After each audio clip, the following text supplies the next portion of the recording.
Mabuhay! My name is Christine Ambahan. Dipolog City River Park, located at Barangay Biyasang at the back of Corazon Aquino Hospital, is a beautiful destination known for its vibrant greenery, calming river landscape, and well-kept walking paths. This enchanting park is a favorite retreat for both residents and visitors looking to escape the fast-paced city life.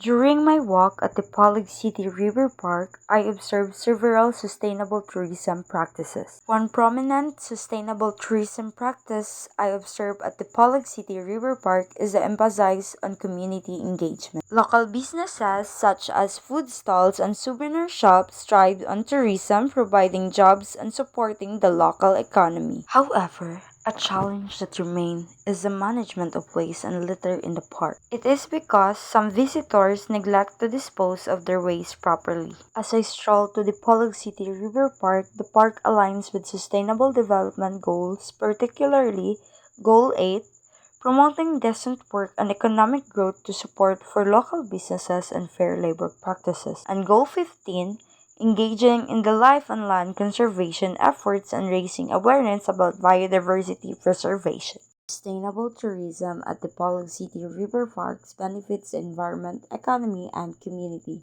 creating a green path